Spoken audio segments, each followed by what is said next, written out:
நேரம் பிறந்த இடம் சொல்லுங்க. 3/10 3/10 1977 மேம். 1977 மிட் நைட்ல 12:50. 12:50 AM. சென்னை மேம். சென்னை.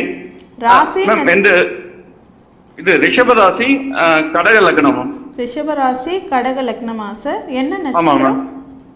ரோகிணி நட்சத்திரம் மேம். ரோகிணி நட்சத்திரம். என்ன கேள்வி கேட்கணும் சார்? அது இப்போ ஒரு வருஷமா வேலை தேடுறேன் மேம். வேலை எதுவும் கிடைக்க மாட்டேங்குது. இப்போ 5 நிமிஷம் முன்னாடி பிறந்திருந்தீங்கன்னா மிதுன லக்னம்.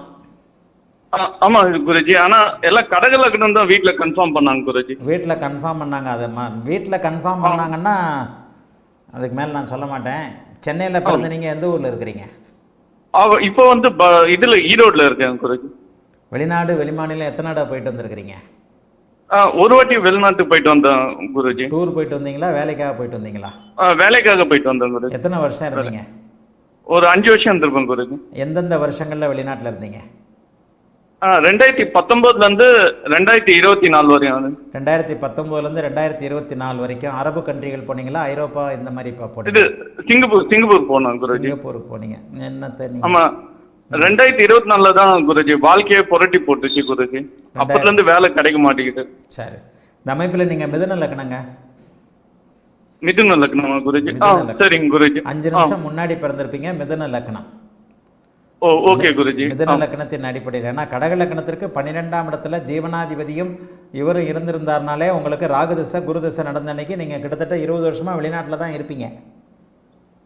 ஓகே குருஜி. 4 நிமிஷம் 5 நிமிஷத்துல லக்னம் மாறுது. மிட் நைட்ல பிறந்திருக்கிறீங்க. அது எப்படி கடக லக்னம் தான் கன்ஃபார்ம் பண்றாங்கன்னு? லக்னாதிபதி உச்சம்ன்றதுனாலயா?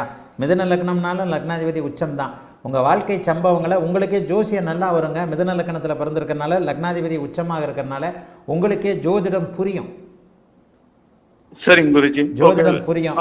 சரி, இந்த அமைப்புல உங்களுக்கு இப்ப நடக்கிறது சனி திசை. சனி திசையில இப்ப புதன் புக்தி ஆரம்பம். சனி திசை ஓரளவுக்கு நல்லா தான் இருக்கும். புதன் புக்தியில இருந்து தான் நல்லா இருக்கும். எவ்வளவு நாளா? ஒரு வருஷமா வேலை இல்லையில? ஆமா குருஜி. 2024 இருந்து இல்ல குருஜி. 24 டிசம்பர்ல இருந்து இல்ல குருஜி. 2024 டிசம்பர்ல இருந்தே சனி திசையோடைய பிற்பகுதியில இருந்தே சூரிய சந்திர செவ்வாய் ராகு குரு, ஆமா, அந்த அந்தரங்கள்ல இருந்தே உங்களுக்கு 2024 பிற்பகுதியில இருந்தே உங்களுக்கு இல்ல. மிதுன லக்னம். சரிங்க குருஜி. மிதுன லக்னம் தான். இந்த வருஷம் ஏப்ரலுக்கு பிறகு இன்னொரு 4 நாள் ஆரம்பிக்குதுங்க. ஏப்ரலுக்கு பிறகு எந்த நேரத்திலையும் வேலை கிடைக்கும். 10ஆம் இடத்தோடு குரு தொடர்பு கொள்றதுனால மிதுன லக்னம். சனியே சுபத்துவமாக இருக்கிறார். சனி சுபத்துவமாக இருக்கின்ற காரணத்தினால பெரிய சோதனைகள் எதுவும் இருக்காது. இந்த சனி திசை தாய் தகப்பனை பாதிக்கும், அவ்வளோதான். சிம்மத்தில் இருக்கிறாரு, சந்திரனை பார்க்குறாரு. தாய் தகப்பனை பாதித்து உங்களுக்கு நன்மைகளை செய்யக்கூடிய அமைப்புகள் தான். இந்த ஏப்ரலுக்கு பிறகு இன்னும் ஒரு 3 வாரத்தில் எந்த நேரத்திலையும் வேலை கிடைக்குங்க. நல்லா இருப்பீங்க. வேற ஏதாவது கேட்கணுமா? ரொம்ப நன்றி குருஜி. வாழ்த்துக்கள்ங்க. நல்லா இருப்பீங்க. வணக்கம் குருஜி.